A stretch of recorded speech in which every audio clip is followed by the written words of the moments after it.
అందరూ ఆరోగ్యాలు బాగున్నాయి కదా అందరూ? ఓకే అండి. మరి మిమ్మల్ని చూడటము, మీ దగ్గరికి రావడము నిజంగా చాలా సంతోషం. ఈ ప్రాంతంలోనికి రావడం ఏదో తెలియని ఒక ఆనందం. మీ అందరినీ చూడడం ఎప్పుడెప్పుడు వచ్చిందా అవకాశం అనుకున్నాము, కానీ దేవుడు నాకు ఇటువంటి గొప్ప భాగ్యాన్ని అనుగ్రహించాడు. మీ ముందు నిలబడి ఇలా వాక్యం చెప్పేటువంటి చక్కటి భాగ్యం. అందుని బట్టి నిజంగా దేవుడికి కృతజ్ఞతాస్తుతులు చెల్లిస్తున్నాను.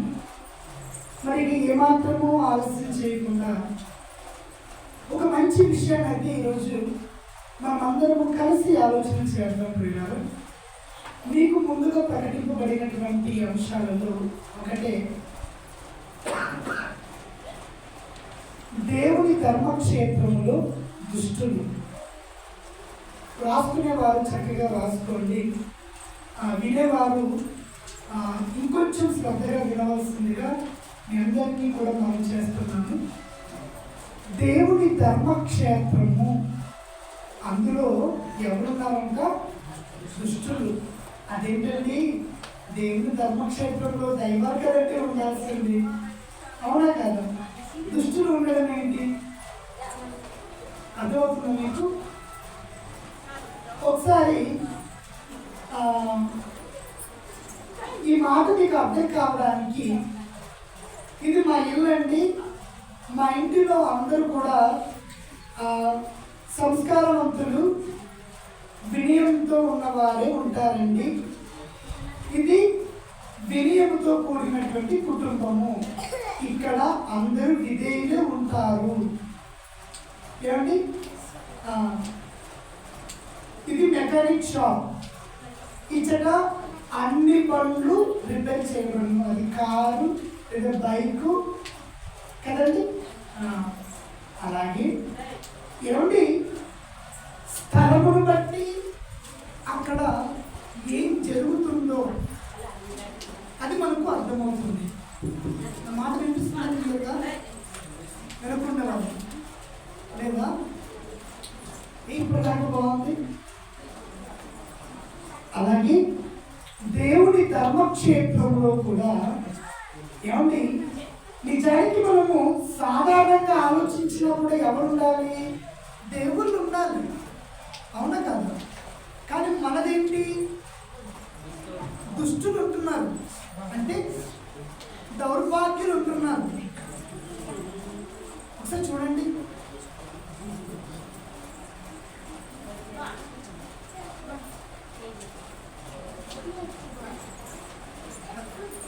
హలో హలో, వినిపిస్తున్నారు అనుకున్న వాళ్ళకి? ఓకే, ఏం కలపకండి దయచేసి. బయట ఉండే వాళ్ళు కూడా వచ్చి లోపలికి వచ్చి వాక్యం వినండి. ఈరోజు నేను చాలా ముఖ్యమైన విషయాలు చెప్పాలనుకుంటున్నాను. సో కొద్దిగా అందరూ కూడా మనసు పెట్టి వినండి. సౌండ్ ఎలాంటి డిస్టర్బెన్స్ కాకుండా. సరే,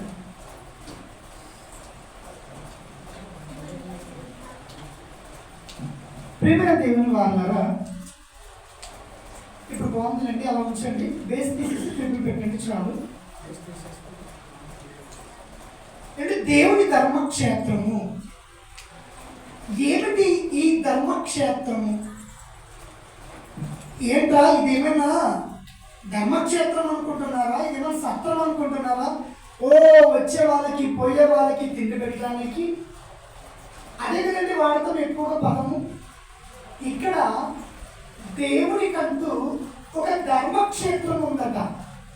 ఆ ధర్మక్షేత్రములో అందరూ కూడా ఏమండి దైవాలుగా ఉండాలని దేవుడు కోరుకుంటున్నాడు.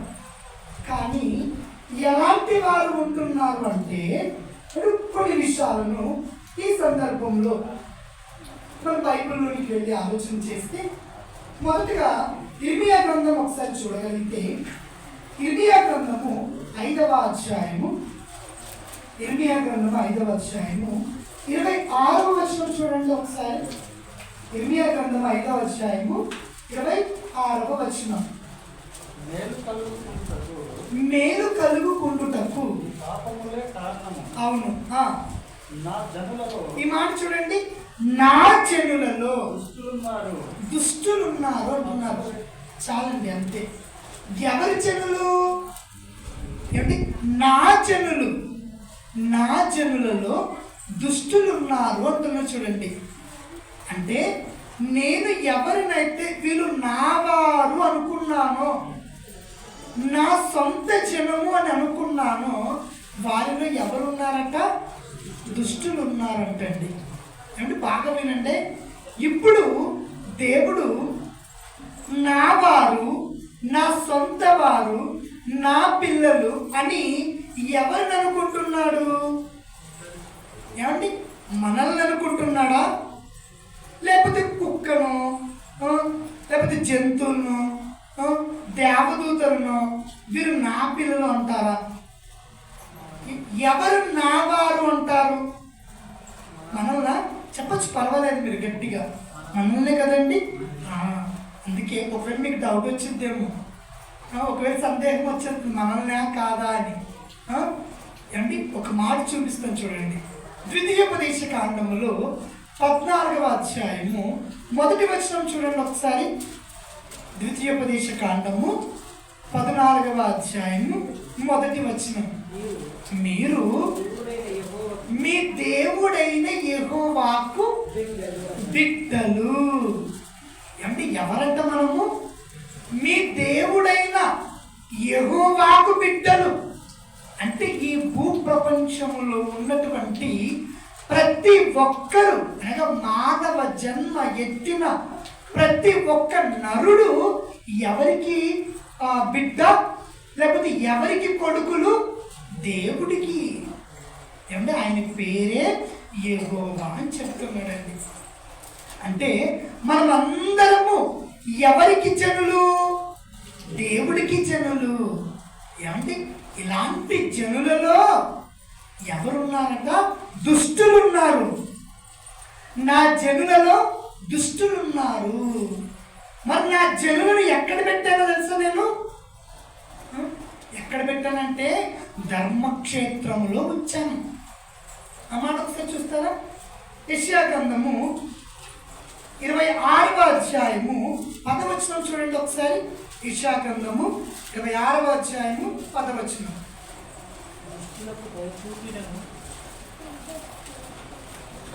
ఒకసారి చూడండి. దుష్టులకు దయ చూపినను వారు నీతిని నేర్చుకున్నారు. ఇది మనం తర్వాత మాట్లాడుకుందాం ఈ లైన్ని. ఇక్కడ చూడండి, వారు ఎక్కడ నివసిస్తున్నారట? వారు ఎక్కడ నివసిస్తున్నారు? వారు ధర్మక్షేత్రములో నివసించినను యెహోవా మహత్యము ఆలోచింపక అన్యాయము చేయుదురు అంటున్నాడు. ఏమండి, యెహోవా మనల్ని ఎక్కడ పెట్టాడు? ధర్మక్షేత్రములో పెట్టాడు. అంటే ఎప్పుడు నా పిల్లలు ధర్మాన్ని నేర్చుకోవాలి, ఈ క్షేత్రములో ఉండాలి. ఏమండి, ఎప్పుడు కూడా నా మాటలను బట్టి సంతోషిస్తూ ఆనందిస్తూ ఉండాలని. ఏమంటే ధర్మక్షేత్రము, ఆ క్షేత్రానికి పెట్టిన పేరే ధర్మము. అధర్మం ఉండకూడదు, అన్యాయం ఉండకూడదు. ఏమండి, ఈ ధర్మక్షేత్రములో నా పిల్లలు ఉండాలని దేవుడు కోరుకున్నాడు ప్రియులారా. తప్ప అలా కోరుకోవడమే దేవుడు చేసిన తప్పంటారా? లేదు. కానీ నా ధర్మక్షేత్రములో నివసిస్తున్నటువంటి నా జనులు ఎలా ఉన్నారు తెలుసా? ఏమండి, దుష్టులుగా ఉన్నారు. ఇంతకీ ఎవరబ్బా దుష్టులు? అయ్యగారు ఎవరి కోసమో చెప్తున్నాడేమో అని అనుకునేరు. ఏమండి, నేను ఎవరి కోసం చెప్పట్లేదు. మనము ఆలోచిస్తున్నటువంటి ఈ మాటలు ఈ దుష్టులుగా ఉన్నటువంటి వారు ఎవరో ఆలోచిస్తే మీరే ఆశ్చర్యపోతారు. ఏమండి, ఇలా ధర్మక్షేత్రంలో ఉన్నటువంటి వారు ఎలాంటి పనులు చేస్తున్నారో తెలుసండి? చూడాలి మీరు. మీకా గ్రంథము అన్ని ఒక్కొక్కటి చాలా చక్కగా మీరు రాసుకోవాలి. మీకా గ్రంథము 2వ అధ్యాయము 10వ వచనం. మీకా గ్రంథము 2వ అధ్యాయము 10వ వచనం చూడండి దయచేసి. ఈ దేశము మీ విశ్రాంతి స్థలము కాదు, మీరు లేచి వెళ్ళిపోవడి, మీకు నాశనము నిర్మూల నాశనము కలుగునంతగా మీరు అపవిత్ర క్రియలు జరిగించి అంటున్నారు. చూడండి, మీకు ఇంత మాట అర్థం కాలేదు, కానీ లాస్ట్ మాట ఒకసారి బాగా చెవిని పెట్టండి, బాగా ఆలకించండి దయచేసి. మీరు అపవిత్ర క్రియలు జరిగించితిరి. ఏమండి, ఎక్కడుండి జరిగించారు తెలుసా ప్రియులారా? ఇవన్నీ ఎక్కడుండి? ఇది మర్చిపోకూడదు మీరు. ఎక్కడుండి? ధర్మక్షేత్రంలో ఉండి. ఇంతకి ధర్మక్షేత్రం ఏంటి బ్రదర్? అప్పటి నుండి ధర్మక్షేత్రము. ఇప్పుడేమో మేమేమో ఈ గుర్రాల తోటలో ఈ చర్చిలో ఉన్నాం కదా, మేమెక్కడ ధర్మక్షేత్రంలో నివసిస్తున్నాము? ఏమండి, వచ్చిందా సందేహము? వచ్చేస్తుంది. ఆలోచిస్తే ఖచ్చితంగా వస్తుంది ప్రియులారా. ఏమండి, ఇప్పుడు మనం ఎలాంటి ధర్మక్షేత్రములో నివసిస్తున్నామో తెలుసా? ఇంతకీ ధర్మక్షేత్రములోనికి తీసుకొచ్చిన వారు ఎవరు మనం ధర్మక్షేత్రంలో పెట్టారు? చూద్దామా? అపోస్తల కార్యములు తీయండి, 2వ అధ్యాయము అపోస్తల కార్యములు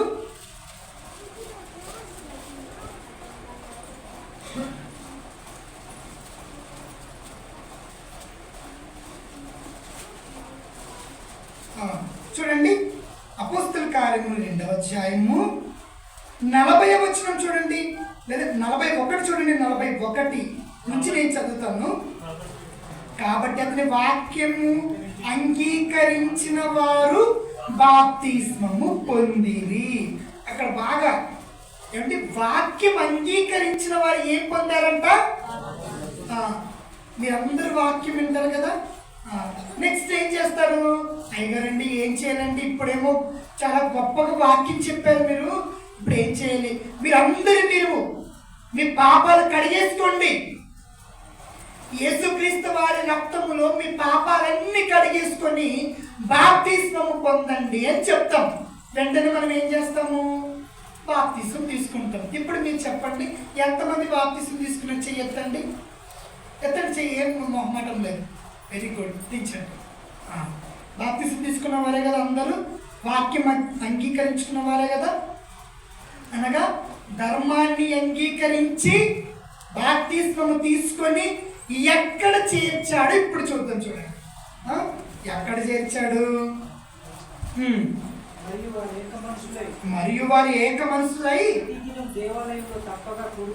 ప్రతిదినము దేవాలయములో తప్పక కూడుకొనుచు ఇంటింట రొట్టె విరుచుచు దేవుని స్తుతించుచు ప్రజలందరి వలన దయ పొందిన వారై.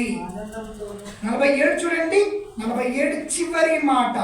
ఆనందముతోను నిష్కపటమైన హృదయముతోను ఆహారము పుచ్చుకొనుచుండిరి మరియు ప్రభువు. ఇది కావాలి. ఇవన్నీ మరలా మనం మాట్లాడుకుంటాం. ఏంటి తమ్ముడు తొందర చదువుకొని వెళ్ళిపోయాడని మాత్రం అనుకోకండి.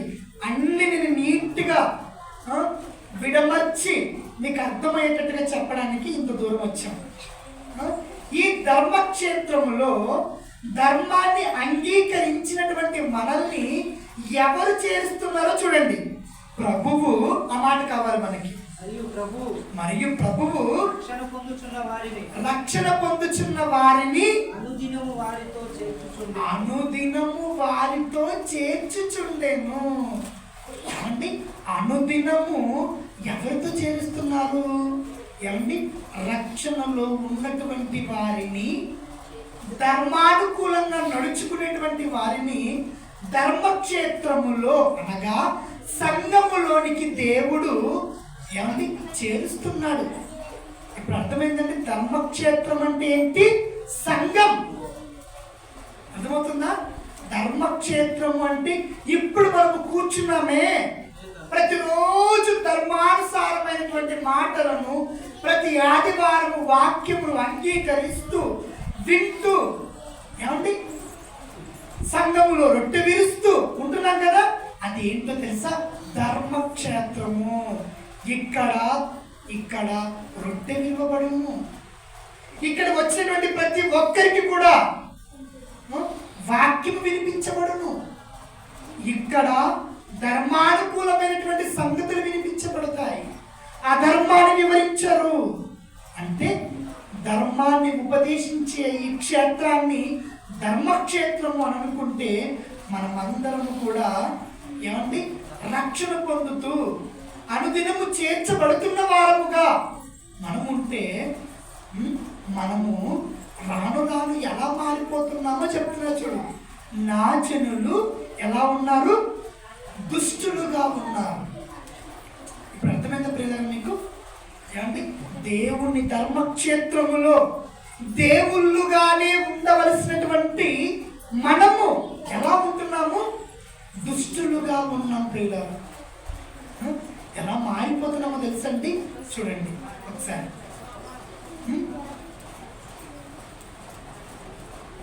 కీర్తనల గ్రంథము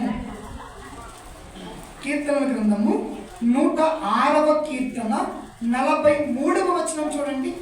106వ కీర్తన 43వ వచనం చూడండి ఒకసారి.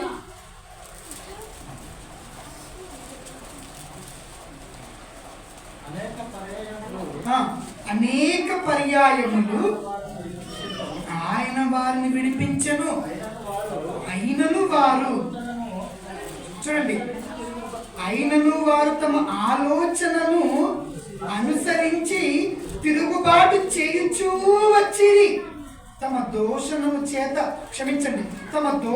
చేత హీన దశ పొందిరి అంటున్నారు. చూడండి ఏమండి దేవుని ధర్మక్షేత్రములో ఉంటున్నటువంటి మనము ఏం చేస్తున్నామంట? ఆలోచనతో. బాగా వినాలి ఈరోజు మీరు. నేను ఏ తప్పు చేయలేదు కదా బ్రదర్, నేను దుర్మార్గుని కాదు, దుష్టుని అంతకంటే కాదు, నరహంతకుని కాదు, వ్యభిచారిని కాదు, మాకెందుకు ఇదంతా చెప్తున్నావు?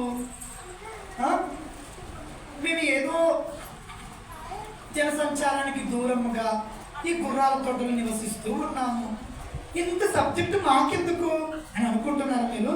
మేము ఏ పొరపాటు చేయట్లేదు కదా, మేము ఎవరిని మోహం చూడట్లేదని వీరు, లేకపోతే మేము ఏది తప్పుడు కార్యక్రమాలు చేయట్లేదని పురుషులు.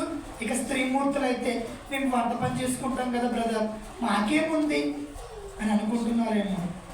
ఏమండి దేవుని ధర్మక్షేత్రంలో ఉంటున్న మనము ఏమండి దుష్టులుగా ఎలా మారిపోయామో చెప్తున్నాం చూడండి. ఎలా మారిపోయాము? తమ ఆలోచనను అనుసరించి. ఏంటి ఆలోచన? ఎవరి ఆలోచన ఇంతకీ? ఎవరి ఆలోచన అనుసరించాము? ఎవరి ఆలోచన అనుసరించి ఇలా దుష్టులుగా మారిపోయామో తెలుసా? ఏమండి యోహాను సువార్త 8వ అధ్యాయము 44వ వచనం చూడాలి మీరు. యోహాను సువార్త 8వ అధ్యాయము 44వ వచనం చూస్తే, మీరు మీ తండ్రి యొక్క అపవాది సంబంధులు. వాడి ఏ ఆశలంట? దురాశలు. ఇప్పుడు మన ఆలోచన కూడా వాడి ఆలోచన అనగా అపవాది ఆలోచన అనుసరించి ఏమిటి దేవుని వైపు తిరుగుబాటు చేస్తున్నామని చూడండి. తిరుగుబాటు, దేవునిపై తిరుగుబాటు చేస్తుంటే మన తిరుగుబాటుకి ఆయన తట్టుకోలేక ఆయనకి ఏం వచ్చేస్తుందట? ఆయాసం వచ్చేస్తుందట. పాపం మరి ఏం ఆలోచన చేస్తున్నాడు రా నాయన, నాకేమో ఆయాసం వచ్చేస్తుంది ఒకవైపు. ఏమిటి ఇక్కడ నుండి అక్కడ కారు పార్క్ చేసామండి, అక్కడ దాకా స్పీడ్గా పరిగెత్తండి. పరిగెత్తి ఏమొచ్చేస్తుంది మనకి? ఆయాసం వచ్చేస్తుంది. అమ్మయ్య సంతోషంగా ఉంది, ఉల్లాసంగా ఉందంటమా, ఆయాసం వచ్చేస్తుంది. ఎందుకు? పరిగెత్తాం, బాగా పని చేయించామనుకో, ఏంటి ఇలా చేయిస్తాడు, ఆయాసం వచ్చేస్తుంది. వెట్టి పనులు చేస్తున్నాడు ఏంటి, ఆయాసంగా ఉంది అంటాం కదా. ఆయాసంగా ఉండి బాగా పని చేయగలమా? కాసేపు కూర్చోనండి, కొంచెం నీళ్ళు ఇవ్వండి తాగేస్తాము అని అంటాం. ఇది అర్థమైతే ప్రియులారా, మన ఆలోచనలతో కూడా ఎవరిని ఎక్కువ ఆయాసపెడుతున్నాం తెలుసండి? దేవుడిని. నేను ఊరికి చెప్తున్నాను అనుకుంటున్నారా? దేవుడికి ఏం ఆయాసం రండి అని అనుకుంటున్నారా? అలాగని అనుకుంటున్నారా ఏంటి? ఒకసారి చూడండి, ఆశ్చర్యపోతారు. అందుకే చెప్తున్నాను ఈరోజు చాలా అంటే చాలా మంచి విషయాలు చెప్తాను అంటున్నాను కదా. దేవుడు ఆయాసపడ్డం ఏంటి? అది నువ్వు చేసే ఆలోచనను బట్టి. ఈరోజుకి ప్రియులారా ఎన్ని ఆలోచనలు చేసిందాం ఒకసారి ఆలోచన చేయండి మీరే. కొన్ని లక్షల ఆలోచనలు రోజుకి, ఒకటో రెండో కాదండి. ఇప్పుడు నా వైపే చూస్తున్నారు, ఏమో మరి ఎప్పుడు ముగిస్తాడో అని ఒక ఆలోచన, వెనకాలేమో వంట, ఇప్పుడేమో టైం చూడు ఎంత అవుతుంది, 12:30 అవుతుంది, అబ్బాయి ఆకలేస్తుంది, కొంచెం కాలు చాపుకుంటే బాగుండేది, ఇంటికి వెళ్తే బాగుండేది, రానుడే బాగున్నాడేమో అని అవసరంగా వచ్చేసాను. మీరు అలా ఆలోచన చేయడం, మీరు మంచి వాళ్ళు చెప్తున్నారు ఉదాహరణకి. ఏమండి ఎన్ని ఆలోచనలు, ఒక్కటి కాదు రెండు కాదండి. పురుషులైతే ఇంకెన్ని తెలుసా? ఈరోజు నేను అనవసరంగా పొలానికి వెళ్ళకుండా సెలవు పెట్టేశాను, వెళ్ళినా ఏదో కలుపుకొక్కలేమో పీకి పడేసేవాడిని అని, వెళ్ళింటే 50 100 కూలి వచ్చేసేదని ఆడవాళ్ళు. మరి ఏం తినాలో ఏం ఉండాలో ఎన్ని ఆలోచనలు ప్రియులు నేను మచ్చుకు చెప్తున్నానండి. చిన్న చిన్నవి. వీళ్ళైతే స్కూల్కి వెళ్ళాలి, టీచర్ కొడతాది, హోంవర్క్ చేయాలి, ఇక 10th క్లాస్ ఎగ్జామ్స్ చదువుకోవాలి, తర్వాత ఏంటి నెక్స్ట్ ఏంటి, ఇంటర్మీడియట్ చదవాలా, డిగ్రీ చదవాలా, చాలా, తర్వాత పెళ్ళి, తెల్లగుండాలా అమ్మాయి, నల్లగుండాలా, బాగా చదువుకోవాలి, ఉద్యోగం చేయాలి, ఇటేమో అమ్మాయిలాగా ఆలోచిస్తుంది, ఇటు అబ్బాయి. ఎన్ని ఆలోచనలు ప్రియులారా, లెక్క పెట్టవాలని అనుకుంటున్నా, లెక్కకు మించి ఉన్నవి ఆలోచనలు మనిషివి. తినే రుచిలే, ఏమంటే తినే రుచే పులుపు, అంటే పులుపు పడదు, కారం పడుతుంది, తీపి, ఇది పడదు ఇది పడదు, నెక్స్ట్ ఏమంటే ఉప్పు తక్కువ ఉండాలి, కరివేపాకు నాకు ఇష్టం ఉండదు. ఎన్ని ఇష్టాలు, ఎన్ని రుచులు, ఎన్ని ఆలోచనలు, కోరికల పుట్ట ఈ చిన్ని బుర్ర. ఏదో అనుకుంటున్నారు మీరు తిన్ని కదా, ఏదో ఉందిలే, దీని మీద వెంట్రుకలు ఉన్నాయి, ఎన్ని ఆలోచనలు చేస్తారు తెలుసండి, ఎన్ని భయంకరమైన ఆలోచనలు బాబోయ్. రాత్రి పడుకోవడం కూడా వదలదు నిన్ను. కళలు, ఆ కళలో ఎన్నో ఆలోచనలు, ఆ కళలో వల్ల ఏదో ఐశ్వర్యరాయి, ఆ కళలో వల్ల ఏదో సినీ హీరోయిన్, ఎన్ని ఉద్యోగం చేసినట్టు ఒకసారి, విదేశాలకు వెళ్ళినట్టు ఒకసారి, మంచి సూట్ వేసుకున్నట్టు ఒకసారి, ఎన్ని కళలు కంటాము, ఎన్ని ఆలోచనలు ఆలోచిస్తాము కదా. బ్రదర్ నాకు ఏ ఆలోచన రాదు బ్రదర్, నేను మెంటలో ఉన్నాను అంటామా? ఎవరండ్రు ఏమండి, ఇలా నిల్చుండమే కానీ 100 ఆలోచనలు అలా వస్తూనే ఉంటాయి కదండి. ఏంటి బ్రదర్ ఆలోచిస్తున్నారు? ఏం లేదు ఏం లేదు, దీనికోసమైనా ఆలోచిస్తున్నారు. అబ్బాయి ఏం లేదు అంటారు. అక్కడొక అబద్ధము కదండి. ఎవరైనా చెప్తారా నేను ఆలోచించానని? ఇది తీక్షణంగా ఆలోచిస్తున్నాడండి అంటాం. అడిగితే నార్మల్గా కూర్చున్నాను అంతే అంటారు కదా. ఇవన్నీ ఎందుకు చెప్పాను తెలుసండి? తమ ఆలోచనను అనుసరించి, అర్థమవుతుందా ప్రియులు మీకు? ఆలోచన అనుసరించి ఎవరి మీద తిరుగుబాటు చేస్తున్నారు? దేవుడి మీద. ఎవరికి ఆయాసాన్ని కలిగిస్తున్నారు? దేవుడి మీద. ఏంటి చూడండి ప్రియులు, ఒకసారి ఇంతసేపు చెప్పాను కదా మీకు, ఈ పాటికి బాగా అర్థమై ఉంటుందండి.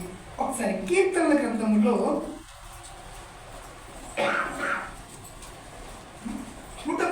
39వ కీర్తన చూద్దాం ప్రియులు.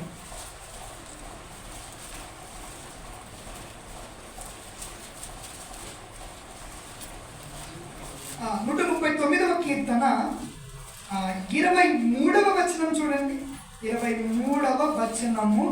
బాగా మీరు పెళ్లి తెచ్చుకున్నారు కదా, మీ బైబుల్లో మీరు దయచేసి అండర్లైన్ చేసుకోవాలి అన్న మాటలు. దేవా నన్ను పరిశోధించి నా హృదయమును తెలుసుకో, నన్ను పరీక్షించి నా ఆలోచనలు తెలుసుకొనుము. అమ్మా చూడండి, నీ కాయాసకరమైన మార్గము నా యందు ఉందేమో ఒకసారి చూడయ్యా. ఓకే, నువ్వు ఉంటే నిత్య మార్గం నడిపించుము. ఏమంటే ఎప్పుడైనా మీరు అడిగారు ఇట్లా? ఎప్పుడైనా అడిగారా? దేవా ఏంటి అంటే మీరు నాకేమి ఈరోజు భోజనం ఇవ్వలేదు, నాకేమో అప్పులు ఉన్నాయి, ఇవి అడుగుతాం మనం. కానీ అసలైంది అడుగుతున్నాడు భక్తుడు. ఏమని అడుగుతున్నాడు? నన్ను పరిశోధించు, నువ్వు నన్ను పరీక్షించు. ఒక్కసారి చూడు తండ్రి దయచేసి, నిన్ను ఆయాస పెట్టే ఆలోచన నా ఆలోచన అయితే దయచేసి ఏమనుకోకు తండ్రి. నా ఆలోచన వల్ల నీ మీద నిన్ను తిరుగుబాటు చేస్తానేమో కదా. నా బుర్రలో వచ్చేటువంటి ఈ తలంపుల వలన నేను ఎక్కడ ద్వేషిస్తానేమో నేను. ఒకసారి నన్ను పరీక్షించు, నన్ను పరిశోధించు, నన్ను నిత్య మార్గంలో నడిపించు తండ్రి. నేను దుష్టపు ఆలోచనల వలన నీ ధర్మక్షేత్రములో నువ్వు పెట్టేటువంటి తిండి తింటూ, నువ్వు ఇచ్చేటువంటి ప్రతి అనుభవిస్తూ దుష్టుడిగా మారిపోయాను. ఒక్కసారి నన్ను పరీక్షించదేవా, పరీక్షించు. నేను ఎలాంటిదో తెలుసా? ఒకటో రకం నమ్మక ద్రోహి నేను, ఒకటో రకం చేసినా చేయలేదు అనేవాడిని నేను. నా ఆలోచన ఒకసారి చూడు.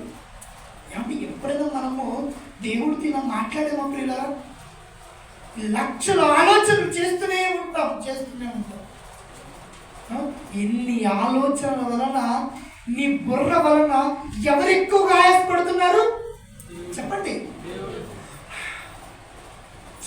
కూర్చోవాలనిపిస్తుంది కాసేపు. సార్ కూర్చోండి సార్ అంటావా? ఆయాసపడితే నీళ్ళు ఇచ్చే వాళ్ళు ఒకరు ఉంటారు, ఏమంటే చేతులు ఇలా అనే వాళ్ళు ఉంటారు, గాలిసే వాళ్ళు ఒకరు ఉంటారు.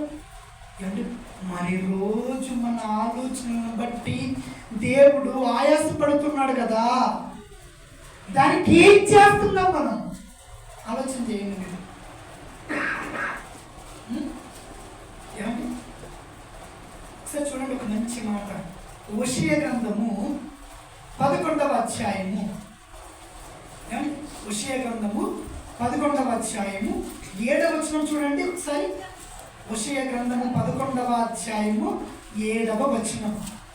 నన్ను విసర్జించవలనని నా జనులు తీర్మానం చేసుకొని ఉన్నారు. ఎవరు? నా జనులు. ఎవరో పరాయి వాళ్ళు అనుకుంటున్నారా మీరు? నా జనులు మీరే. నా జనులు నన్ను విసర్జించవలనని తీర్మానం చేసుకొని ఉన్నారు. మహోన్నతుని తట్టు చూడవలనని ప్రవక్తలు పిలిచినను చూచుటకు ఎవడును ప్రయత్నం చేయడు. ఏమండి అమ్మ దేవుడి వైపు తిరిగి అమ్మ సంఘంలోకి వచ్చావు కదమ్మా, బాప్తిసం తీసుకున్నావు కదమ్మా తల్లి, అమ్మ చర్చికి రమ్మా, అమ్మ రొట్టె తీసుకోవాలమ్మా, అమ్మ వాక్య ప్రకారంగా బ్రతకాలయ్యా నాయనా తండ్రి అని చెబుతుంటే, ఇన్నిసార్లు చెప్తుంటే చూచుటకు ఎవడును కనీసము ప్రయత్నం చేయడం చూడండి. అర్థమవుతున్న ప్రియులరా మీకు? దేవుని వైపు చూడకుండా ఎవరిని దేవుని ధర్మక్షేత్రంలో ఉన్నామని చెప్పుకుంటూ ఎలా మారిపోతున్నామో తెలుసా? దుష్టులుగా మారిపోయి ఉన్నాము. అందుకే చెప్తున్నాడు, నన్ను విసర్జించవలనని నా జనులు ఎవరు నా జనులు? నా జనులు వీరు నా వారని ఎప్పుడు అంటాము? ఇప్పుడు మా ఆవిడండి, దారిని పోయే ప్రతి ఒక్కరిని అంటామండి, అంటామా? అనకూడదు, అలాగా తప్పు కదండి. ఈమె నాలో సగము, అవునా కదా? నా అంటాము, నా కొడుకు, నా ఆవిడ, నా సతీమణి కదండి అని అప్పుడు అంటాం. అందరిని చూసి నా కొడుకులు నా పిల్ల అంటే ఎలా ఉంటుంది? ఏమరా నువ్వు అన్నవేటి అంటాం కదండి. దేవుడు కూడా పిల్లలను చూసి నా వారు మీరు, నా జనులు మీరు, నా సొంత ప్రజలు మీరు, మీరు నాకు కావాలి, అందుకే మిమ్మల్ని ఎక్కడ పడితే అక్కడ ఉంచలేదు. ఒకవేళ అడవిలో పెట్టాననుకో ఏ క్రూర మృగం వచ్చేస్తుంది, ఒకవేళ బజార్లో పెట్టాననుకో ఎవడో ఒకడు వచ్చేస్తాడు. అందుకే మిమ్మల్ని ఎక్కడ పెట్టానంటే నేను ధర్మక్షేత్రము, అక్కడైతే మీకు అంత కాపలా ఉంటుంది, అక్కడైతే మీకు మంచి ప్రొటెక్షన్ ఉంటుంది, మంచి బందోబస్తు ఉంటుంది, మీకు మంచి తిండి ఉంటుంది, మీకు మంచి వాక్యం ఉంటుంది మీకు అని ఏరి ఏరి ఏరి ఏరి మనల్ని ధర్మక్షేత్రంలో పెడితే మనం మాత్రము ఆయన్ని వద్దు అనుకుంటున్నామని చూడండి. ఆయన విసర్జించవలనని నా జనులు కొంత తీర్మానం చేసుకున్నారంట. గట్టి ప్రణాళిక. ప్రతిరోజు చర్చ అంట పెట్టి నువ్వు తీర్మానం, మహోన్నతుని తట్టు చూడకూడదని తీర్మానం. రండయ్యా రండయ్యా రండయ్యా ఇలాంటివి ఎందుకంటే మీకు నెలకు ఒకరోజు సెమినార్లు పెడుతున్నారు కదా. దేనికి తెలుసా? దేవుని వైపు తిరగాలని, మహోన్నతుల వైపు చూడవలనని ఎంతో మంది ప్రవక్తలు పిలిచినను చూచుటకు ప్రయత్నం చేయట్లేదు. ఏంటి దేవుని సంఘములో దుష్టులుగా మనం ఎలా మారిపోతున్నామో మొదటిగా చెప్పానండి. మొదటగా ఆలోచన. నీ ఆలోచనలు ఎలా ఉన్నాయి తెలుసా?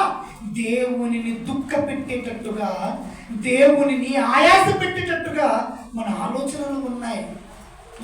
ఇంకా ఎలా ఉన్నాయనుకుంటున్నారు? చూడండి, ఇంకా ఎలా ఉన్నాయంటే దానియేలు గ్రంథం 12వ అధ్యాయము 10వ వచనం చూడండి. దానియేలు గ్రంథము 12వ అధ్యాయము 10వ వచనం చదవాలి. దుష్టులు దుష్ట కార్యములు చేయుదురు అంటున్నారు చూడండి. అక్కడ మన ఆలోచనలు ఎలా ఉన్నాయి? దుష్టత్వంగా ఉన్నాయి. దుష్టులు దుష్ట కార్యములు చేయుదురు. ఎలాంటి దుష్ట కార్యములు చేస్తారు? మేమైతే చేయలేదండి అంటారు మీరు కదా. ఎలాంటి దుష్ట కార్యములు చేస్తారు? మరి బైబిల్ చూడాలి కదా మీరు. అయ్యగారు మన ఆత్మీయులు చక్రి గారు చెప్పేటువంటి మాటలు బైబిల్లో అలా ఉన్నాయో లేదో మీరు కూడా చూడమని ఇందాక ప్రకటన చేస్తారు కదా. మరి చూడాలి కదా ఎలాంటి దుష్టక్రియలు. ఏంటి? దేవుని సంఘములో ఉంటూ, దేవుని ధర్మక్షేత్రములో ఉంటూ ఎలా దుష్టులైపోతున్నాము చూద్దామా? కొన్ని మాటలే, కొంచెం ఓపికతో విందాం ప్రియులారా. ఎఫెసీయులకు వ్రాసినటువంటి పత్రిక 5వ అధ్యాయము 4వ వచనం ముగించేస్తాం. ఏమండి?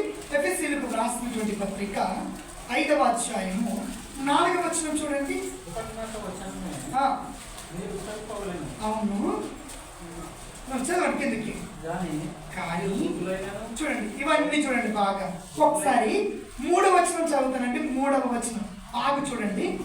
మీలో చూడండి, మీలో ఎవరికి చెప్తున్నారంటే ఇది ఏమండి?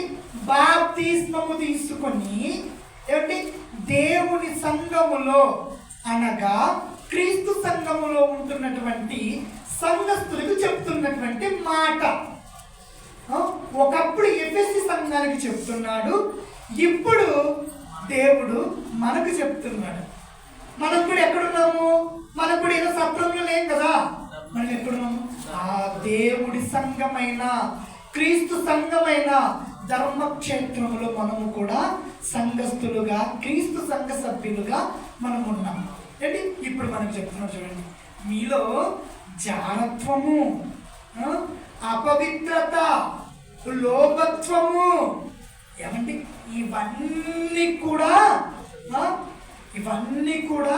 ఉన్నాయి అని చెప్తున్నారు చూడండి. వాటి పేరు కూడా ఎత్తకూడదంటే ఎన్నిసార్లు ఎత్తలే చెప్పండి. నేను ఎత్తలేదు కదా అంటారా మీరు? ఏమండి చిన్నపిల్లలు మారం చేసినట్టుగా. చూడండి, మీలో జారత్వమే కానీ, ఏ విధమైన అపవిత్రతయే కానీ, లోభత్వమే కానీ వీటి పేరైనను ఎత్తకూడదు అన్నాడు. ఎన్నిసార్లు పిల్లల పేర్లు ఎత్తడం పక్కన ఉంచితే ఏమండి పిసినారు వాళ్ళం కాదా మనం? ఏమండి అప్పుడప్పుడట ఎంగిలి చేతితో కాకిని కూడా తరమంట. ఎందుకో ఎక్కడ మెతుకొచ్చి కింద పడితే కాకొచ్చి తింటదేమో. నేను మనం మనసు చూసారా పిల్లలు, పిల్లికి కూడా పిచ్చం పెట్టమట. అలాంటి బాపతులు లేకపోలేదు పిల్లల సమాజంలో. మహాపిస్తారు వారు ఉన్నారు. ఇక జాగ్రత్తం విషయానికి వస్తేనండి, వ్యభిచారం ప్రియులు. ఏమండి వ్యభిచారం, మీరు బాధపడాలంటే ఒక మాట చెప్తానండి, కొంచెము గుండె గట్టిగా చేసుకోండి. ఏమండి ఈరోజు పిల్లలు ఎలా అయిపోయిందంటే, ఇంటిలో సొంత భార్య ఉంటుంది కదా, ఇంటిలో సొంత భార్య ఉంటుంది, కానీ ఏమండి ఈ భర్త ఆల్రెడీ ఒక చిన్నిల్లు, ఇకపోతేనండి ఏమండి ఇక మరొకటి మరొక మరొక మరొక ఆలోచనలతో గడుపుతుంటాడు. దీనిని జానత్వము అంటున్నాడండి. అర్థమవుతుందండి? పేరు కూడా ఎత్తకూడదంటే ఏకంగా వెళ్ళేసి వస్తాడు ఇంటికి, ఏమి తెలియని పవిత్రుడిగా. అమ్మాయి భోజనం పెట్టు, ఒకటో రకం పవిత్రుడిగా వస్తాడు ఇంటికి. ఇలాంటి వారు లేరని మాత్రం అనుకోకండి. ఉన్నారు, మీరు చూసారా కళ్ళ ముందు సమాజంలో ఎన్నో కనిపిస్తున్నాయి. అవన్నీ మీకు చూపించడం కాదు, కానీ బైబిల్లో మీకు చూపిస్తాను. ఓకేనా? ఎవరితో ఎందుకు చూపెట్టాలి? ఏమండి బైబిల్లో ఇలాగే క్రీస్తు సంఘములో ఉంటున్నటువంటి వాళ్ళే ఏం చేస్తున్నారు తెలుసా? ఎందుకన్నా దుష్టుడని పెట్టావు? క్రీస్తు సంఘములో దుష్టుడు ఎవరున్నారన్నా? ఎవరు లేకుండా పెడతామండి? ఎవరు లేకుండా అంటారా? అన్నాం కదా. చూడండి, ఇక్కడ పేరు పెట్టండి, ఇక్కడికి వద్దాం మళ్ళీ మనం. ఏమండి కొరింథీయులకు రాసినటువంటి మొదటి పత్రిక తీయాలి, మీరు బాగా తీయాలి. మొదటగా 7వ అధ్యాయం తీయండి. 7వ అధ్యాయము 2వ వచనం చూడగలరా దయచేసి? 7వ అధ్యాయము 2వ వచనం. అయినను జారత్వములు జరుగుచున్నవి, అందుకే పెళ్లి చేసుకోరా బాబు అంటున్నాడు. ఇంకేమంటారు తెలుసండి? మీలో క్రీస్తు సంఘంలో ఉన్నారు కదా మీరు, మీలో ఒకడు తన తండ్రి భార్య ఉంచుకున్నాడట, వాడికి ఏమైనా బుద్ధి బుర్ర ఉందో చూసుకోండి అంటున్నాడు. ఏమండి ఇవన్నీ ఎందుకు చెప్తున్నాను తెలుసా ప్రియులారా? దేవుడి పేరు చెప్పుకుంటూ క్రీస్తు సంఘములో ఉంటూ ఏమండి మన ఆలోచనలు అన్నీ కూడా ఎంత అపవిత్రముగా ఉన్నాయో ఈ రోజు మీరు బాగా ఆలోచన చెయ్యాలి. ఏమండి అందుకే మీరు జాగ్రత్తం పేరెత్తకండి, లోభత్వం పేరెత్తకండి, మీరు అపవిత్రులుగా ఉండకండి. మీరు క్రీస్తు సంఘములో అనగా ధర్మక్షేత్రములో ప్రభువు మిమ్మల్ని చేర్చాడు. ఇంకా ఇలాంటివి ఎందుకు? ఒక రోజు ఉన్నాయి, నేను ఒప్పుకుంటాను. నువ్వు బాప్తిజం తీసుకోలేదు, అప్పుడు ఇవన్నీ ఉన్నాయి. ఇప్పుడు తీసుకున్నావు కదా, ఇప్పుడు పవిత్రుడయ్యావు కదా, మరలా ఎందుకు అపవిత్రమైనవి? మరలా ఎందుకు దేవుని ధర్మక్షేత్రంలోనికి వచ్చి ఈ దుష్టులుగా మారడం ఎందుకు? చెప్తున్నా చూడండి, ఇంకా అప్పుడు అవ్వలేదు. ఎఫెసీయులకు రాసిన పత్రికలో 5వ అధ్యాయము ఏమండి 4వ వచనం చూడండి. కృతజ్ఞతా వచనమే మీరు ఉచ్చరింపవలెను, కానీ బూతు అంటే మాట్లాడలేదు మనము. గుండె మీద చేసుకుని చెప్పండి. రోజు ఆదివారం ఏం చేస్తాం మనం చెప్పండి? ఆదివారం ఏం చేస్తాము? రొట్టె దేంతో తింటాము? చేత్తో తింటామా? చేయి నమ్ముతుందా? ముక్కు నమ్ముతుందా? కళ్ళు నమ్ముతుందా? దేంతో ఎక్కడ తింటాము? నోటితో తింటాం. బాగా వినాలి మీరు అందరూ ప్లీజ్, చాలా జాగ్రత్తగా వినాలి. ఏమంటే దేంతో నమ్ముతాము? నోటితో కదా. నాలుక మీద రొట్టె పెట్టి మొత్తం అంతా నమ్ముతాం. బూతు మాట ఎక్కడి నుండి వస్తుంది ఇప్పుడు చెప్పండి? చేత్తో అంటావా? కళ్ళతో అంటావా? ముక్కుతో అంటావా? చెవులతో అంటావా? చెవులతో వింటావు, బూతుని కళ్ళతో చూస్తావు, చేతితో బూతు పని చేయగలవు, బూతు కోసము కాళ్ళు పరుగులెత్తుతాయి. కానీ మాట నోటితో, ఏమండి అదే నోటితోనే నువ్వు దేవుడు వాక్యము చెబుతావు, అదే నోటిలోనే క్రీస్తు శరీరాన్ని తింటావు, ఆ నోటితోనే బూతులు. ఆగు, చర్చికి వెళ్ళాక చెప్తాను ఈ సంగతి. ఇక్కడే ఉన్నది చెప్పేసి వస్తుంది అమ్మగారు. ఇప్పుడు కాదు, చర్చిలో రొట్టె ద్రాక్షను తీసుకొని వస్తాను, అప్పుడు చూసుకుందాం. అప్పటిదాకా నువ్వు అలాగుండు. అయిపోయింది చర్చ అయిపోయింది. ఇప్పుడే అప్పుడు ఏమన్నావే, నేను అప్పుడు చర్చికి వెళ్తున్నా బైబిల్ పట్టుకొని రా, ఇప్పుడు చూసుకుందాం. ఎన్ని మాటలు కదండి. ఏమండి మీరు చర్చికి వెళ్తారండి? మీరేనండి ఉదయం బైబిల్ పట్టుకొని వెళ్ళారు? బాబోయ్, మనకే డౌట్. ఏమండి చూడండి ఎంత బాగా చెప్తున్నాడు. బూతులైనను, ఇప్పుడు పోకిరి మాటలైనను, నెక్స్ట్ సరసోక్తులైనను ఇది మీకు తగవు. ఎందుకు బాబు బాబు మీరు ఉండేది అల్లాటప్ప ప్లేస్ లో కాదు నాయన, ధర్మక్షేత్రంలో ఉన్నారు. ఇది మీకు తగవు. అమ్మమ్మ ఏమంటే ఇప్పుడు నేను తాత దగ్గర ఉన్నాను కదండి, జైశాల్ గారి దగ్గర ఉన్నాను కదండి. అక్కడే నేర్చుకున్నాము, మొత్తం అంతా బైబిల్ అంతా నేర్చుకొని ఇప్పుడు వాక్యం ప్రకటించే వారిగా ఆయన దగ్గరే ఉన్నాము. ఇప్పుడు ఇలాగా చాలా మంది పిల్లలకి వాక్యం నేర్పిస్తూ ఉన్నాం. ఈరోజు రేపు కానీ ఎల్లుండి కానీ సెమినార్కి మీరు వస్తారు. అక్కడికి ఏంటంటే జనవరి సెమినార్కి వస్తారా, మొదటి ఏదో ఒకటి మాలో చూసారనుకోండి. ఆ రోజు చక్రి బాబు ఏదో వాక్యం చెప్పాడు, ఇలా ఉన్నాడేంటి, ఏంటి మరీ జబర్దస్త్ లేదు, తెగేస్తున్నాడేంటి, వీళ్ళేనా ఏంటి ఈ పవిత్రమైన స్థలంలో ఉండి అమ్మ తాది దగ్గర ఉండి అర్థమవుతుంది. ఇప్పుడు అప్పుడప్పుడు చూడండి, ఈ పుణ్యక్షేత్రంలో తప్పుడు పనులు చేయకూడదురా. ఇలాంటి ఖైనీలు ఇలా కొట్టుకొని వేసుకుంటారు చూసావా, సిగరెట్లు ఇక్కడ తాగకూడదు, చర్చిలో సిగరెట్ తాగుతాయి, ఇది పవిత్రమైందిరా అంటాం. అవునా కదా? ఇది మీకు తగవు. ఎందుకు తెలుసా? మీరుండేది అల్లా తప్ప ప్లేస్లో కాదు, మిమ్మల్ని దేవుడు పెట్టింది ధర్మక్షేత్రంలో, ధర్మాత్ముడుండే స్థలం. ఏంటది? సంఘము. ఈ సంఘములో పోకిరీలుగా ఉన్నాం. మనకంటే ఇంకా సరసోక్తులు, మనకంటే ఇంకా కమ్మగట్టేటువంటి వారు, ఏమంటే జబర్దస్తులో ఉండేటువంటి వారు కూడా పనికిరారు. అంత గొప్ప కట్టగలం మనం. అవునా? బూతు మాటలు నాకంటే ఇంకొకటి బాగా మాట్లాడలేదు అంటాం మనం కదా. ఏమండి ఇందుకే పెట్టాను ప్రియులారా, నేను దేవుడు ధర్మక్షేత్రంలో దుష్టులుగా, ఏమంటే ప్రతి ఆదివారం చర్చికి వస్తూ, ప్రతి ఆదివారం రొట్టె తీసుకుంటూ, ఏమండి ప్రతి దుష్టక్రియలు చేసేటువంటి వారు ఎవరో తెలుసా? మనమే ప్రియులారా. ఒకటో రకం నరహంతకులు, ఒకటో రకం దౌష్టులు, దౌర్భాగ్యులు ఎవరు అనుకుంటారు? మనమే. నేను కాదని ఎవరైనా రాసుకోగలరా? లేదు, నేనంటున్న మాట కాదు, దేవుడే చెబుతున్న మాట. ఏమంటే ఇప్పటిదాకా చాలా వేడుంది కదా, చాలా వేడి ఎక్కువైపోయింది కదా, ఇంకొంచెం చక్రియ అన్నాడు కదా, దుష్టుడు దౌర్భాగ్యుడు అని.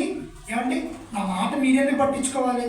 దేవుడు చెప్తాడు చూడండి. ఇప్పుడు ఎవరిని అంటాడంటే ఇక ఏకంగా మనల్ని అంటున్నాడు. చూడండి, తీయాలి బైబిల్ మీద. ప్రకటన గ్రంథము ఏమంటే చివరి పుస్తకం అండి. పేజ్ నెంబర్ కూడా చెప్తాను మీకు, అందరికి చూడాలి మరి.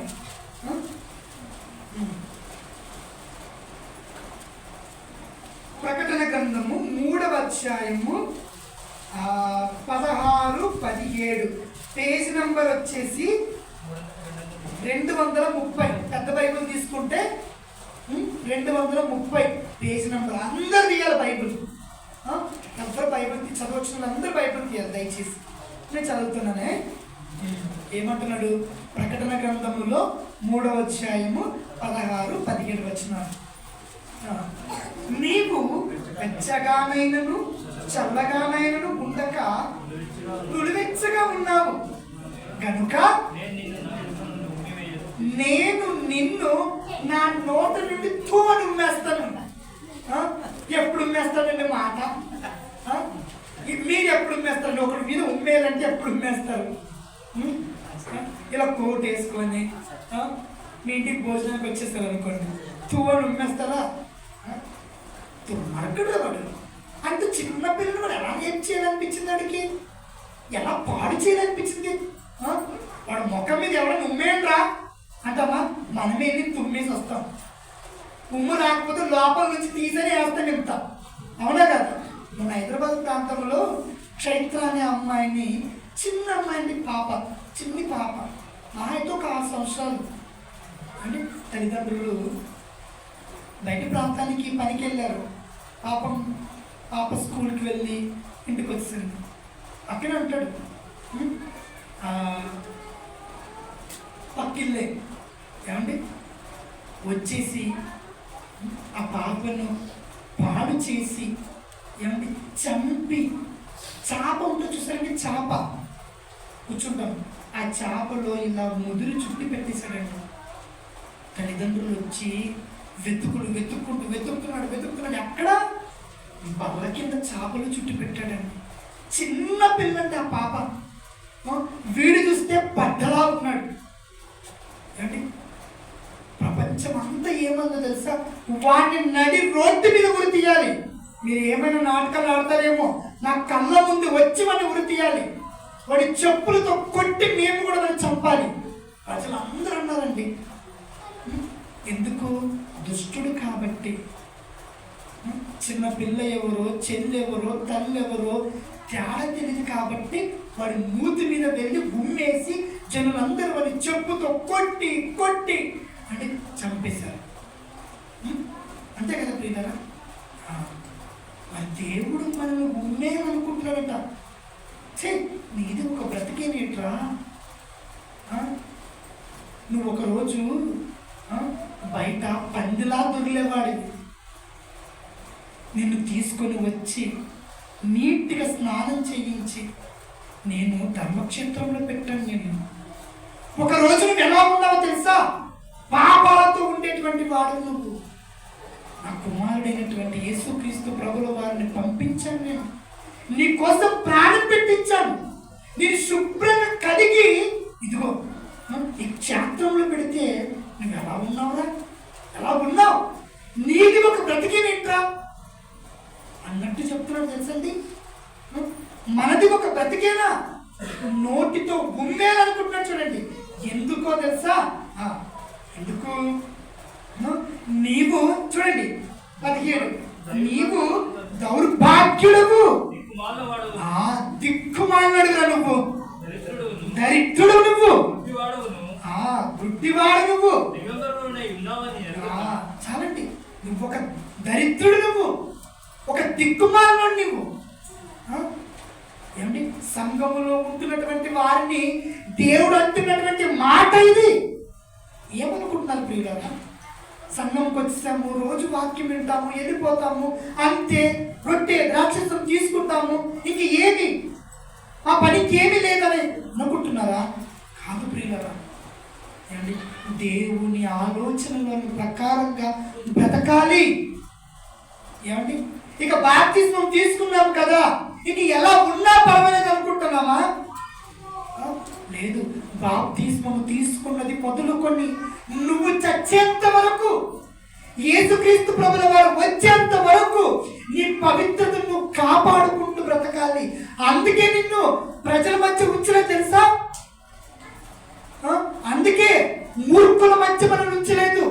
మూర్ఖులకు ఈ తరము వారికి వేరు చేసి ఏమండి సంఘములో చేస్తే, సంఘములకు వచ్చిన తర్వాత కూడా దుష్టులుగా మారిపోతే ఎలా ప్రియులారా చెప్పండి? ఎవరికి విడిపించుకోమంటాడు ఆయన గోడు? అలసిపోతున్నాడండి దేవుడు, ఆయాసపడిపోతున్నాడు. ఆలోచనలతో దుఃఖపెట్టేది ఒకరు, ఆలోచనలతో తిరుగుబాటు చేసేవాళ్ళు ఒకరు, వ్యభిచారం చేసేవాళ్ళు ఒకరు, పిసినార్తనంగా ఉండేవాడు ఒకడు, ఒక వ్యక్తిని ఏమంటే అపహాస్యం చేస్తూ కమ్మగట్టేటువంటి వాళ్ళు ఒకరు. ఎక్కడుంది ప్రియులారా దేవుడికి చోటు? ఆలోచించేయండి. ఏమండి ఎత్తనే ఎత్తకూడదు, ఇవి తగవు అని చెబుతుంటే ఎవరిని దేవుడు మాటకు లోబడుతున్నారు? దుష్టులుగా లేమా ప్రియులు? మీరే చెప్పండి. దుష్టత్వంలో నుండి మరణించిన తర్వాత కూడా దుష్టులుగా మారిపోతే ఇంకెక్కడిది ప్రియులారా మన భవిష్యత్తు? చెప్పండి మీరే. సో చూడండి, అపోస్తల కార్యములు చూడండి, ముగించేస్తాను ఫైనల్గా, ముగించేస్తానండి. భోజనంకి బదులు ఒకసారి అపోస్తల కార్యములు 4వ అధ్యాయము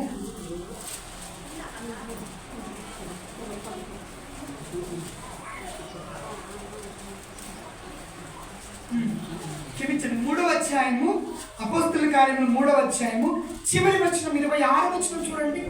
చివరి వచనం 26 పుట్టించి 3:26 చూడండి. మీలో ప్రతి వాణిని, చక్రిని, జాన్సన్ గారిని, ఇంకా ఈ వేదిక మీద ఉన్నటువంటి ప్రతి ఒక్కరిని, ఇక్కడ కూర్చున్నటువంటి మీరందరినీ, మీలో ప్రతి వాణిని వాని దుష్టత్వం నుండి మళ్ళించేశాడు. చాలండి, అంతే. ఏంటి? వాని దుష్టత్వం నుండి మళ్ళించి మనల్ని ఆశీర్వదించాడు.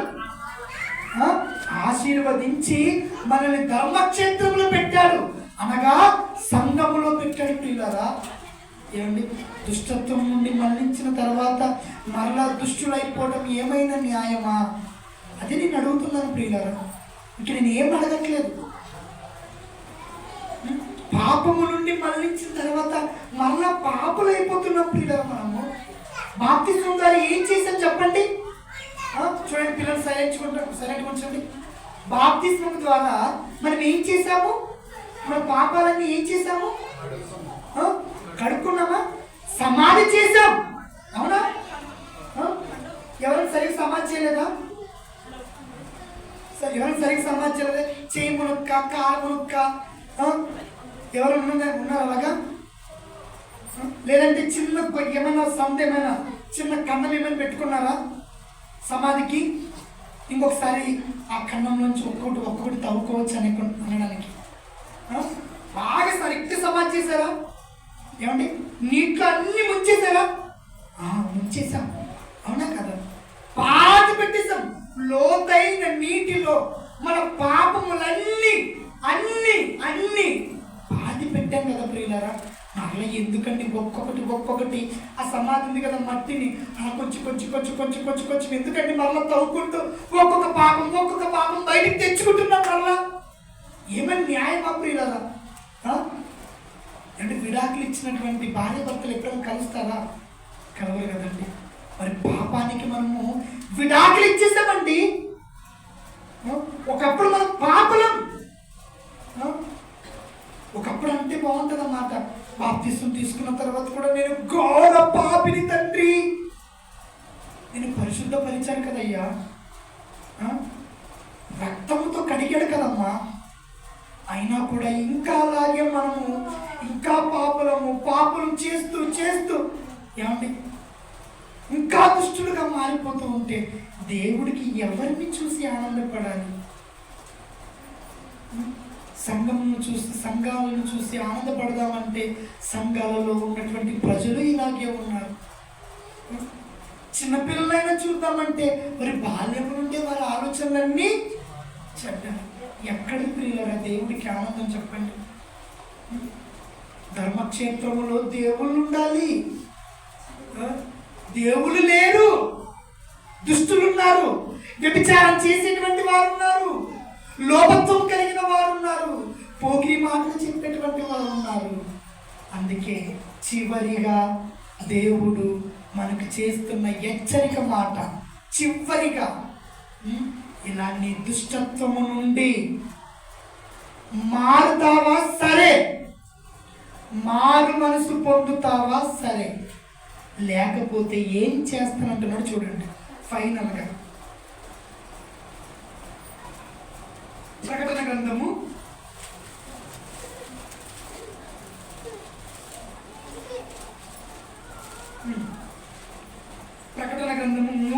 2వ అధ్యాయము 16వ వచనం చూడము.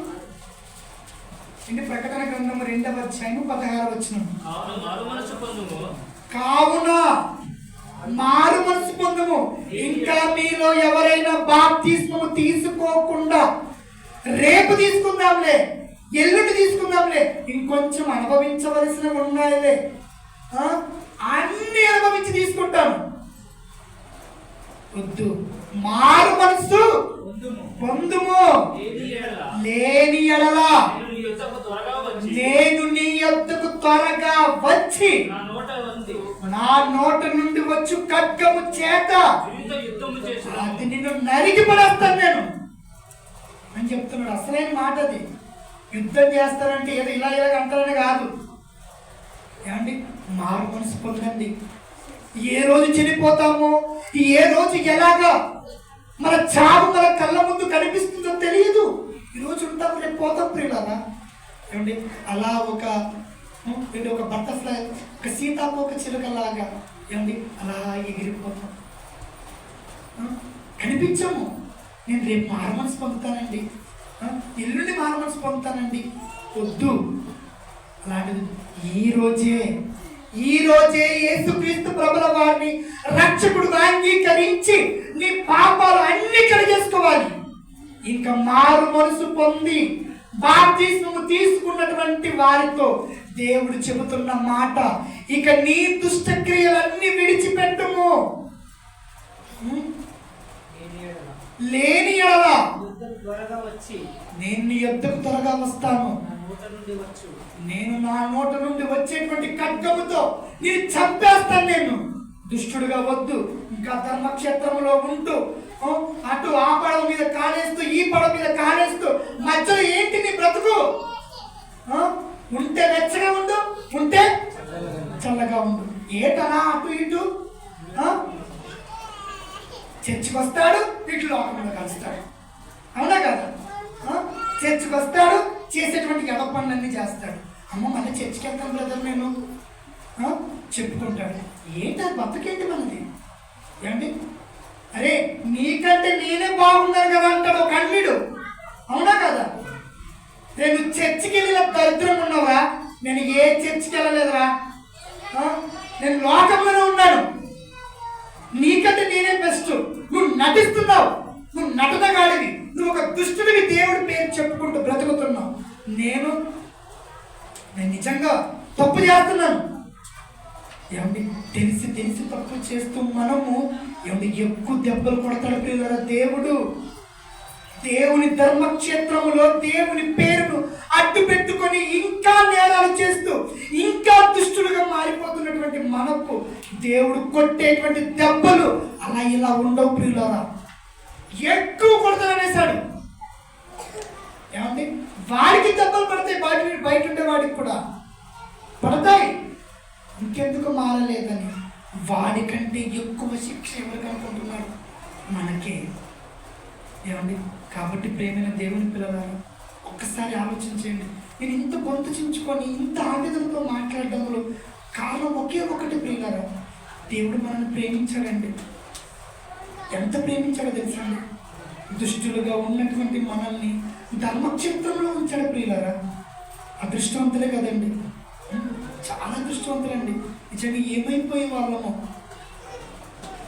ఆయనే లేకపోయి ఉంటే, యేసుక్రీస్తు ప్రభుల వారే మన కోసము ఈ భూమి మీదకి రాకపోయి ఉంటే మన బ్రతుకులు ఏమైపోయాయో ఒక్కసారి ఒక క్షణము ఆగి ఆలోచిస్తే ప్రియులరా, దేవుడు అంటే ఏంటో అర్థమవుతుందండి. అందుకే నేను మిమ్మల్ని ధర్మక్షేత్రంలో ఉంచాను. ధర్మక్షేత్రంలో ఉంచిన దుష్టుడుగా ఉంటే ఇక నేను నీ మీద దయ చూపించాను. నేను ఇవ్వవలసినటువంటి శిక్షను, వేయవలసినటువంటి శిక్షను శీఘ్రంగా నీ మీదకి వేసేస్తాను. సమయం ఇస్తున్నాడు ప్రియులరా. ఈరోజు నా ద్వారా చెప్పించుకున్నాడు దేవుడు. ఏమండి, ఇంకా ఎన్నో మాటలు ప్రియులరా.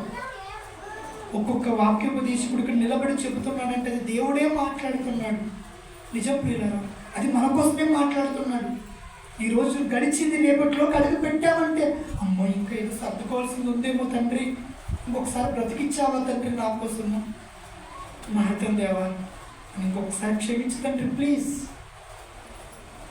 ఇంకొకసారి నా దుష్ట క్రియలను బట్టి, నా పాపపు క్రియలను బట్టి దయచేసి నన్ను చంపకు, నన్ను నరకానికి పంపించక తండ్రి, ఒక్క అవకాశం ఇవ్వు తండ్రి, నా దుష్టత్వం నుండి నేను మారుతాను తండ్రి. దేవుడు పాదాల మీద పడిపోదాం ప్రియులారా. సమయం లేదు ప్రియులారా, నిజంగా చెప్తాను ప్రియులారా, అనుభవంతో చెప్తున్నాను. సమయం లేనే లేదు. ఎప్పుడు మరణం మనల్ని పలకరిస్తుందో తెలియదు. ఉన్న బలంగా ఇలాగే కుప్పకూలిపోతాం ప్రియులారా. నిజంగా చెప్తున్నానండి. ఇక్కడికి రాని 4 రోజుల క్రితం నేను ఇక్కడికి వస్తాను అనుకోలేదండి. యథార్థంగా చెప్తున్నాను. సరే ఇలా నిలుచుని వాక్యం చెప్తున్నానంటే ఈరోజు దేవుడే 3 రోజుల క్రితమే పోవాలి. నిజం. ఈరోజు ఇలా నిలబడ్డానంటే 4 రోజుల ముందు విపరీతమైన జ్వరం. ఇదే మీతో మాట్లాడుతున్నానని దగ్గుతూ ఉంటాను చూస్తారా, జ్వరం. మొత్తం ఒళ్ళంతా చెమటలు పట్టిపోయి ఉన్న బలంగా పడిపోయాం. అయిపోయింది తండ్రి పిలుస్తావేమో అనుకున్నాను.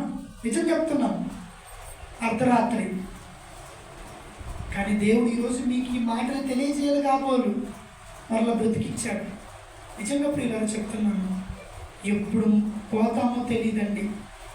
నీ పోక ఆయన వచ్చే రాకలోపు, ఏమండి, నువ్వు వెళ్ళే లోపు సెట్ అయిపోండి ప్రియులారా. దయచేసి సర్దుకుందాం ప్రియులారా. బ్రతిమలాడుతున్నాను. ఎందుకంటే కనిపిస్తున్నటువంటి ఆ భయంకరమైనటువంటి నరకం చూస్తుంటే అమ్మో భయం వేస్తుంది. తెలిసి తప్పులు చేస్తున్నటువంటి మనకు ఇంకెంత భయంకరమైన శిక్ష. ఆహా, వాడికైనా కొద్ది దెబ్బలు ఎప్పుడు మనకు వాక్యం విని ఎందుకు ఇలాగే ఉన్నామని కాళ్ళని పట్టుకుని అడుగుతాడు. ఆలోచించేయండి ప్రియులారా. దేవుడితో అంటే ఆశమాశ కాదండి. దేవుడితో ఏదో పిలిస్తే పలుకుతాడు కదా, ఏదో అడిగితే ఇస్తాడు కదా, అయ్యో కాదు. ఏమంటే దేవుడు ప్రేమించినంత బాగా ప్రేమిస్తాడు. ప్రేమించిన తర్వాత ఆ ప్రేమను మనకు చేతగలుగుతాం అనుకుంటే వేస్తాడు ప్రేమగా. అలా ఇలా కొట్టడం వలనే భూమి మీద ఉండగానే కుళ్ళి కుళ్ళి కుళ్ళి చచ్చటడి కొడతాడు. చచ్చిన మరుక్షణమే నరకంలో కళ్ళు తెరుస్తాం. దేవుని ధర్మక్షేత్రములో దైవాలుగా ఉందాం ప్రియులరా. వాక్యం విందాం, మనకు అయినంత వరకు పాటిద్దాం, మనకు అయినంత వరకు దేవుడి పనిలో ఉందాం. దేవుడి పిలుపు కోసం ఎదురు చూస్తూ ఉంటాం ప్రియులరా. ఒకరినొకరు ప్రేమించుకుందాం. ఏమండి, కాబట్టి దేవుని ధర్మక్షేత్రంలో దుష్టుడిగా ఉంటావా? దేవుని ధర్మక్షేత్రమైనటువంటి ఈ సంఘములో ఏమండి ఒక క్రైస్తవుడిగా ఉండి దైవంగా మారి దేవుని ఆనంద పెడతావా? ఆలోచన చేయండి. ఆయాస పెట్టేవాడిగా ఉంటారా, ఆనంద పెట్టేవారిగా ఉంటారా? నిర్ణయం మీకే వదిలిపెడుతూ అండి సెలవు తీసుకుందాం ప్రియులారా. ప్రార్థన చేస్తాము. కళ్ళు మూసుకుంటాం. పరిశుద్ధుడైన మా తండ్రి దేవా,